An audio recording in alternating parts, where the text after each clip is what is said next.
नमस्कार, मैं आरबी सिंह यादव और आप देख रहे हैं मेरा YouTube channel RB Singh Yadav editor. जैसे जैसे मुंबई में राजनीतिक गर्मी शुरू हो रही है वैसे नई नई चीज़ें सामने आ रही हैं, नए नए समीकरण निकलकर सामने आ रहे हैं। आज सुबह मायावती ने 4 ट्वीट किए और दोनों गठबंधनों को धता बताते हुए साफ कर दिया कि वो अकेले ही अपनी पार्टी के साथ रहेंगी और चुनाव लड़ेंगी। यूपी का ही नहीं, वो पूरे देश के लिए उन्होंने ऐलान किया। खैर, उनका ट्वीट आने के बाद राजनीतिक सरगर्मी फिर तेज हो गई। जो हम 2 दिन पहले वीडियो बनाया था उसमें साफ किया था हमने कि शायद 3 दल इंडिया गठबंधन में शामिल हो जाएंगे, जिसमें मायावती, अकाली दल और हरियाणा की इनेलो।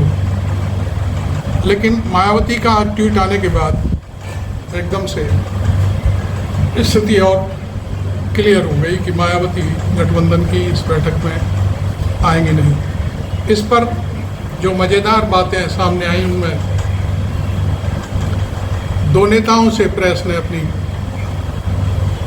टिप्पणी देने के लिए कहा, जिनमें शरद पवार और लालू प्रसाद यादव। शरद पवार ने सदी हुई टिप्पणी जारी की और कहा कि हमें मालूम है कि मायावती बीजेपी के संपर्क में है। बस उनका इतना कहना काफ़ी है।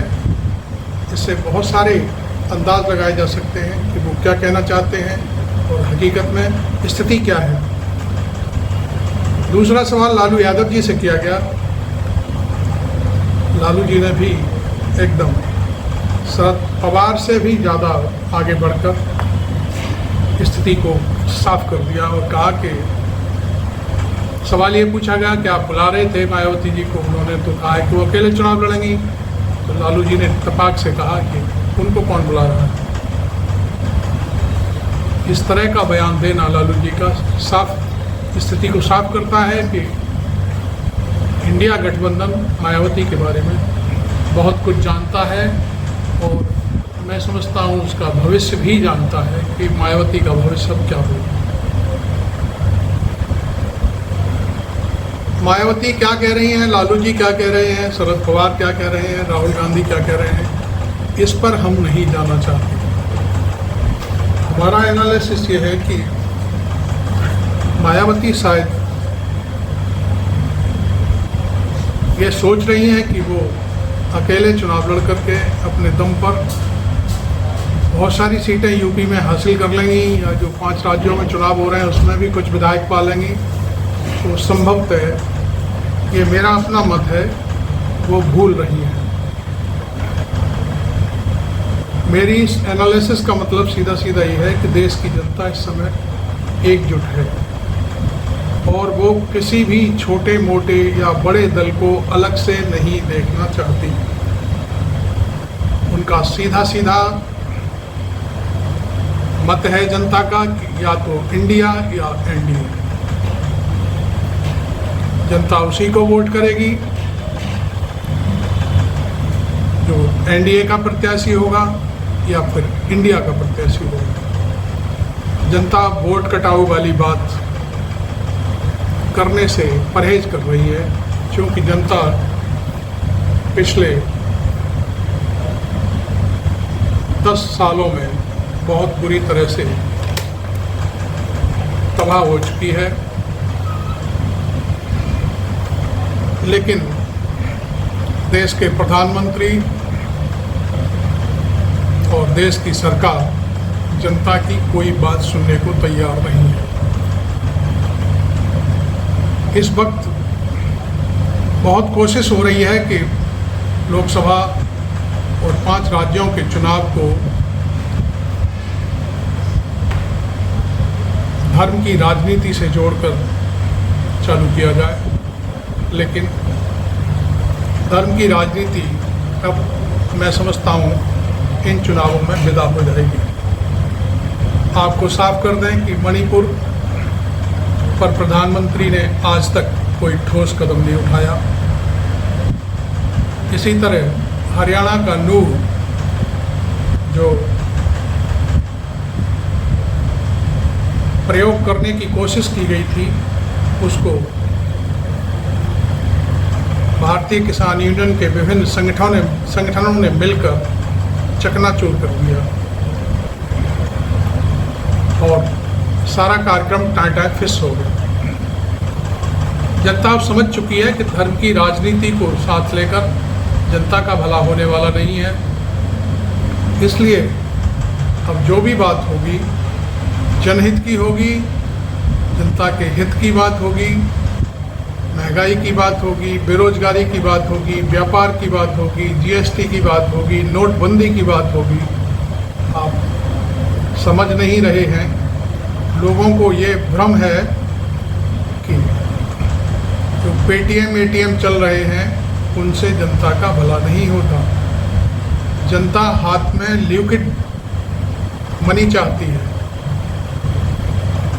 जब तक जनता के हाथ में पैसा नहीं होगा तब तक वो अपना काम नहीं कर सकती, बार्गेनिंग नहीं कर सकती। और इस देश की संस्कृति है, कोई भी चीज़ खरीदने से पहले खरीदार दुकानदार से 20 बार बार्गेनिंग करता है।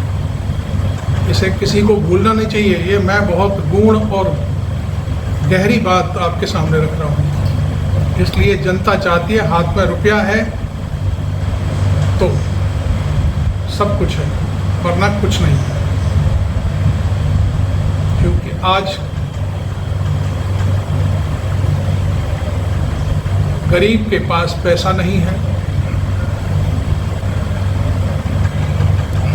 वो खाने पीने के लिए तरसता है। मोदी सरकार जब भी चुनाव आते हैं तो उनको 5 किलो अनाज देकर खुश करने की कोशिश करती है और चुनाव बीत जाने के बाद कुछ दिन बाद वो 5 किलो अनाज देना भी बंद कर देती है। तो जनता इस समय मोदी का विकल्प तलाश रही है। इसलिए मैं समझता हूँ, जहाँ तक मेरा सोचना है, ओवैसी और मायावती चाहे कितना भी कुछ भी कर लें, दावे के साथ मैं कहता हूँ कि इनके राउंड 0 हो जाएंगे। पब्लिक मायावती की भी बात समझ रही है कि मायावती बीजेपी के कहने से काम कर रही है।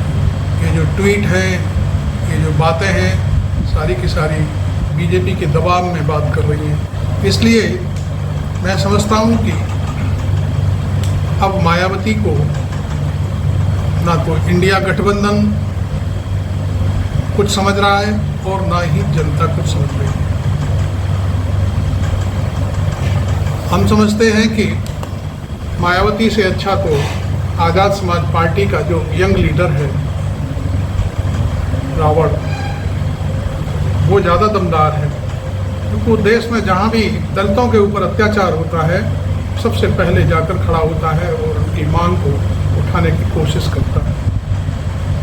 कहीं भी देख लीजिए, किसी भी जगह देख लीजिए, दिल्ली, हाथरस, मध्य प्रदेश, राजस्थान, वो किसी को नहीं छोड़ता। जहाँ जाता है लाखों की तादाद में उसके समर्थक उसके सामने होते हैं। और आज तक का रिकॉर्ड है, आज़ाद समाज पार्टी के संस्थापक ने कभी भी मायावती के लिए कोई भी गलत बात नहीं कही।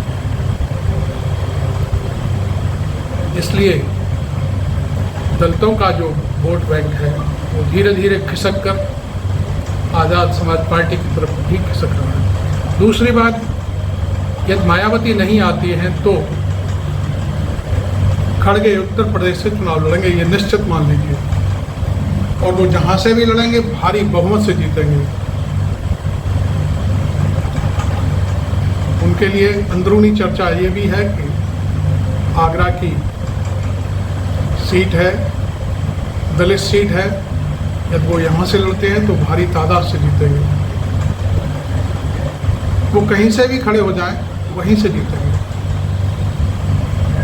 इसी तरह इंडिया गठबंधन का कल रात को कार्यक्रम शुरू होगा और उसमें मैं समझता हूँ सारी चीज़ें तय होंगी, संयोजक तय होगा, एक समिति बनेगी, कॉमन मिनिमम प्रोग्राम बनेगा और मैं समझता हूँ सीटों के बंटवारे की भी बात चल सकती है।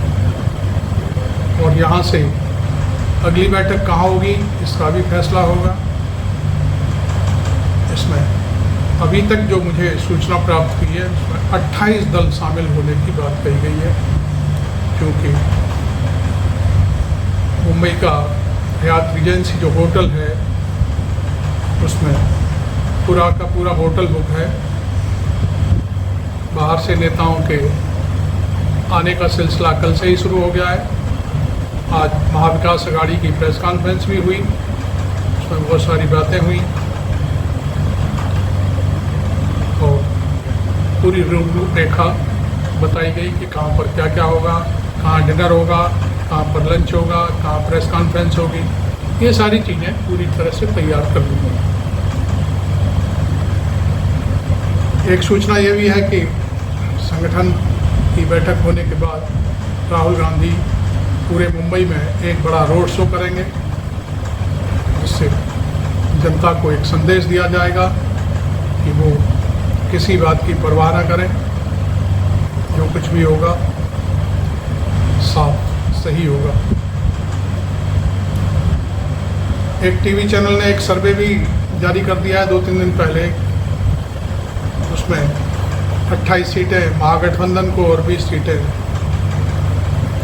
बीजेपी को मिलने वाली हैं। ये महाराष्ट्र का सर्वे है, वहाँ टोटल 48 सीटें हैं। तो इसको लेकर के जो दो महान भाव अभी चीफ मिनिस्टर और डिप्टी चीफ मिनिस्टर बने हुए हैं, उनको जीरो कर दिया इस सर्वे में। वो कहीं के नहीं रहेंगे। हालांकि इस समय मलाई चाट रहे हैं दोनों, लेकिन वो मलाई बस जब तक हैं तब तक ही चाट पाएंगे, उसके बाद उन्हें कोई नहीं पूछने वाला। तो जनता जो है पूरी तरह से शरद पवार और शिवसेना के साथ है। खैर जो भी है, उत्तर प्रदेश की राजनीति को प्रभावित करने के लिए मायावती ने जो दाव फेंका है वो शायद उल्टा पड़ सकता है। आप मेरा YouTube चैनल देख रहे हैं आरबी सिंह यादव, अभी आपने सब्सक्राइब नहीं किया है तो मेरे चैनल को सब्सक्राइब ज़रूर करें और लाइक करें, फॉलो करें मुझे, जिससे जो मैं अगला वीडियो पोस्ट करूं तो आपके पास उसकी सूचना मिल जाए। Thank you very much.